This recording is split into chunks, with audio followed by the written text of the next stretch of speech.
Well, so far this election year has been like a wild ride on a roller coaster with redesigned maps and changing primary calendars. There's been a lot to keep up with. And that's why my Montgomery community media thought you just might need Election 2022 Explained. I'm Chris Gordon, honored to be asked to be host here in the MCM studios with an in-depth look at the issues that matter in Maryland's elections this year. And joining me is Valerie Ervin, who I'm delighted to be sitting next to, who has served on the Montgomery County Council and works in the area of public policy. Now, Valerie, how would you begin to sum up this election season so far? Well, you know, Chris, this is going to be a really exciting election season. It's all about the maps.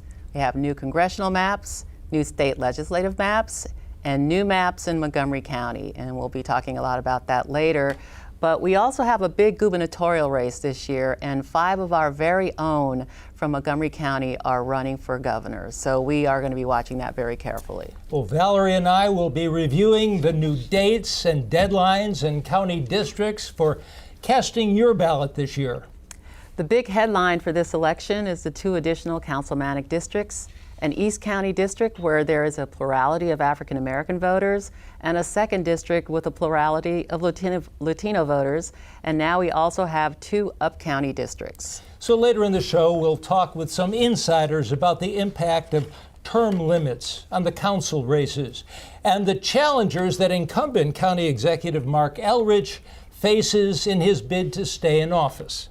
And we'll talk about the state political scene as well and what it means for voters in Montgomery County. But first, let's get down to the nuts and bolts of this election, like when to vote, where to vote, and most importantly, how to vote. We welcome the Montgomery County Board of Elections Community Engagement and Public Relations Officer, Dr. Gilberto Zelaya. Now, you've worked with the Board of Elections some 19 years. Have you ever seen anything like the start to this year? Well, of course. I mean, keep in mind after every census and every redistricting of the maps, of course, there's a lot of energy around it. But also, we've held elections through the DC sniper, Hurricane Sandy, and of course, who will forget 2020 with the pandemic. So we're up to the task. It's our job to serve. And, you know, this is a great opportunity to kind of entice and encourage our voters to do their part to do a vote plan. I am so thrilled to be here with you, Gilberto. And I have a question that I want to start off with. I know you have a great social media presence, and I want you to talk about this term that a lot of people hear about, and it's called the franchise. Can you explain what that is? So the franchise encompasses everything that has to do with the electoral process from A to Z. It's about access and transparency, but also accountability, not just for myself as an election administrator, but also for the ones watching today, our voters. It's a two-way street. It's a two-way marriage. So we will do everything in our power to ensure that every single vote center, precinct, and or the access to your mail-in ballot is available and afforded to you. But of course, you have to do your part as well. All right, so let's start with the dates. What dates are important for the voters to know about? So the first important date is the voter registration deadline. There's a combination of also the party affiliation deadline. Full disclosure, we don't make the rules, we only follow them. So the first thing, Maryland has closed primaries. Some people may like it, some people don't. It's not my job to ascertain that. It's just to tell you that the voter registration deadline is Tuesday, June 28th, and also the party affiliation deadline. Because we do not want you to be surprised when you show up to vote in person or when you vote by mail and you see this ballot. This is only unaffiliated. About 1/4 of county voters are unaffiliated. And let's say there's a candidate you want to vote for, whether Republican or Democrat, you must be of that party. Once again, we don't make the rules, we follow them. So please update your voter registration if need be. Make sure your residential address is up to date because we will mail what is called a sample ballot several weeks before Election Day so you could formulate your vote plan. If we don't have your updated residential address, you're not going to get anything. And here's an urban myth. The post office will not forward our sample ballot to the new address. You will get your lovely phone bills and coupons to Trader Joe's, etc. You will not get the sample ballot to your new residential address. All you need to do is text the word check to 77788 and you can update that information ASAP.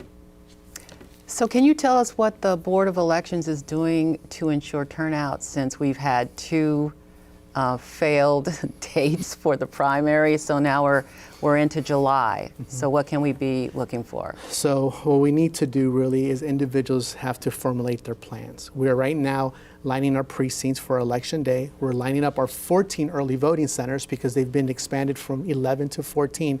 And also we're looking at all the different ballot styles. We have over 740 ballot styles. So depending where you live is the type of ballot style you will get, and also according to your party affiliation. You just mentioned early voting, so let's talk about the dates for that. So early voting. So the early voting timetable will be from Thursday, the 7th of July through Thursday, the 14th of July. We have 14 early voting centers, and they will be open from 7 a.m. to 8 p.m. So if you're like to vote in person, you have 8 consecutive days for several hours at 14 locations. That information is easy. Once early voting comes, all you need to do is text the letters E and V for early voting and your zip code, and it will give you the 3 closest early voting centers, drive-in directions, and wait times. And of course, the primary is July 19th. And then to July, the last opportunity for you to exercise your your right to vote will be the 19th of July from 7 to 8 p.m. You need to go to your particular precinct. It's on your sample ballot. But if you can't make it to your precinct for whatever reason, then you will need to vote a provisional ballot. And are you expecting more mail-in ballots this year? Yes, actually, so far we received about 75,000 mail-in ballot requests, and what's interesting, about 3/4 of those have been permanent. So individuals want to stay on that permanent list, which means that they will continuously get the mail-in ballot for every consecutive election. You encourage mail-in ballots, and you encourage using the drop boxes. Other states have questioned the reliability of count based on drop boxes and mail-in, but you're confident. Why? So for 2020, we literally ran a small post office when you think about that. And there was a lot of concerns with the United States Postal Service. Nonetheless, they're both viable systems. Our drop boxes, we will have 53 drop boxes strategically placed around Montgomery County. For the closest drop box, as the ballots are live and are available, all you need to do is text the word box and your zip code, and it will give you the 3 closest ballot drop boxes and a post office locator. So how are we getting more younger voters involved? Yeah, so I started the Future Vote program in 2004 when I was hired, and we're the only county in America that encompasses and brings in students grades 6 through 12 to work as Election Day aides. Once those students become of age, we encourage them to serve as poll workers once they're 16. But of course, you have to be registered to vote and meet the state requirements. On average, we will recruit about 1,500 students per election cycle. And since 2004, we've worked with over 45 students. And you need 1,000 students. And you need adults as well. Yes, we need adults. There's an urgent call for poll workers. We need them because without the poll workers, we can't implement this party called Election Day or early voting. You need to be a U.S. citizen, registered to vote in Maryland. We will train you. There's an online quiz, there's a virtual portion of the training, and there's a hands-on training that you must do before we could assign you a precinct. You can earn up to $210 or up to 25 student service learning credits, which high school students need to graduate. So poll workers and judges. And Yes. Judges. It's a question about, because of the delays, when are we going to expect the outcome? Yeah, so that's an interesting question. So, you have the candidates that will call a race, but we're still working counting. We still have canvases. We still have to research the provisional ballots that get submitted on Election Day or during early voting. We will have the early voting results that we will present once every single polling place in the state of Maryland has closed, not just Montgomery County, because there's a gubernatorial race, and we don't want to release any results if there's still precincts open in Prince George's or Anne Arundel County. So once all precincts are closed, we will present the early voting outcomes, and we will continue to present each precinct as they come into the office. We will release those. But depending how many people vote by mail or how many provisional ballots, we won't have the final outcome a couple of weeks after Election Day. And occasionally there are some precincts around the state that have a problem, have a delay, and you're saying that no results will be published in Montgomery County, even if the polls here close. Exactly. So it could be this one small county in Kent County for whatever reason. Until that precinct closes, we cannot release any results. So this is full disclosure to our candidates. I know they're excited and wanting to have the latest and greatest results at 8:01. It's not going to be realistic. Give us the opportunity to do our part, and we will furnish those information once they're available. If there's a final question, I'm going to defer to you. My final question has to do with the new councilmanic district. So we have new 2 new districts. What are you all doing to engage those voters in those 2 new districts? So soon we're going to mail every single registered voter kind of an update form about their voter registration. We'll also have the sample ballot that gets mailed several weeks before. We're doing a lot of extensive outreach. We have the social media presence. You know, we do the traditional meet and greet out in the community. Now with COVID kind of a little bit more relaxed, we're going to community events. So this is an invitation to any organization, HOA, nonprofit. If you want me to do a little spiel, a little virtual from nuts to bolts, A to Z, just email me and we'll make it happen. That's great.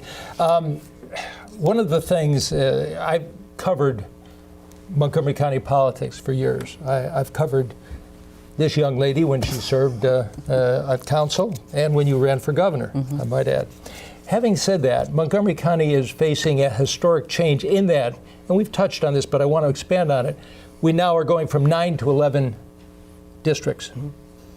11 council members, 4 are at large, so they're not really district, but we have 11 council members. How does that change? You mentioned that you have over 700 ballots that you have to prepare and then count. Yeah. I think everything encompasses that our voters need to make sure that their voter registration is up to date and current, because everything is based on that. We base the allocation of equipment, the allocation of judges, the locations that we select. If we know that there's 3,000 to 4,000 voters, we prefer to pick a high school or middle school, not an elementary school, because of parking, because of lighting. This is what we do. So the more that the voters do their part to ensure that their information is current, the better off we could prepare for our voters. Regarding the expansion of the council, it is what it is. We're here to serve. So whether it shrinks, it grows, we expand early voting, we add extra day, like I mentioned earlier today, whether it's the pandemic, whether it's the sniper, whether it's Hurricane Sandy, we're here to serve, but we ask our voters to do their part so we could do our part. In 2020, was there any challenge to mail-in balloting or drop box usage in Montgomery County? There was a lot of concern nationally, and I think I told one of our colleagues that my flock is the 675,000 voters. What happens in Texas and other states, it's not that I don't care, but right now I don't, because I need to serve our voters. So there's always a lot of concerns. It's a legitimate system. It's been occurring since the Civil War. Since the Civil War? Since the Civil War. It's nothing new, but if you don't like voting by mail, that's okay. Then vote in person. You have 8 consecutive days of early voting, and you have election day. Just make a vote plan, and we're here to serve. At the end of the day, whatever you want, we are here to serve. Can I ask another question as it relates to what we started with, which was talking about the franchise and how important it is in this country to maintain our democracy? It's all about access. And I wanted to finish my line of questioning here with what now? So what are you asking voters to do? So the emphasis is to ensure that they're registered to vote, that their voter registration is up to date, and that you formulate a vote plan, whether you want to vote by mail, during early voting, or on election day. And lastly, I would encourage everyone at least once to serve as a poll worker. I'm only one individual. We're part of a small team. We're a small agency. But please, the only way we could kind of hand and strengthen democracy, the opportunity to flourish, if we have poll workers. If all these opportunities, if a voter still fails to get to the polls, to mail in a ballot, to drop, or to, what is the provisional balloting? So we have 2 systems. Provisional balloting affords the individual the opportunity to vote. We will not turn anyone away. So we do not care if you're in the wrong precinct on election day, or maybe we can't find you in the poll book. And even so, if you're truly not registered, we have same-day voter registration, which is another aspect of the franchise that strengthens the opportunity for voters to vote. Make sure you bring an ID, a bank statement, a governmental document with your name and your current Montgomery County address. It's called same-day voter registration, which is available during early voting and on election day. Okay, well, this doesn't all end primary day, primary night. It goes on, the counting. Yes, it will continue. We have our canvas of our overseas military vote by mail ballots. We have our domestic vote by mail ballots. And in that time, we're also researching any provisional ballots that were submitted. Maybe there was a clerical error, or the voter was in a wrong precinct. And we will afford the voter every single opportunity for us to cast that ballot. Or maybe a voter did not sign their oath when they submitted their vote by mail. So we will cure it. We will call them and have them come to the office, or we'll meet them halfway. We will do everything in our power to ensure that your vote is cast. But once again, you have to do your part. You have to do your part. You know, District 6 and 7, these are new districts in the terms of Montgomery County Council. So is there an outreach for those? Yes. Those Yes, districts? so we're doing outreach once again. If you're within those 2 councilmatic districts and you would like to have a Zoom session or in-person session, you want to do a voter registrar training, whatever you need, just call our office. They'll transfer you. If you forget my name, just ask for Dr. Z and we'll set it up and we'll make it happen. The sooner the better, because if you want something on the 18th of July, I'm going to say no because we're serving our voters the day before. Yeah.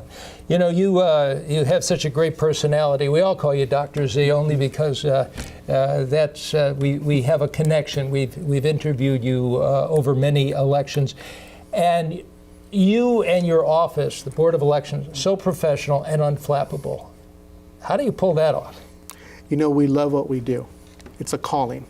You know, sometimes there's a calling. You know, when you grow up, you don't think about being an election administrator. Usually you want to be a doctor, a lawyer, a police officer, but it's something that it's innate to you. And I enjoy it. Everyone at the office enjoys it.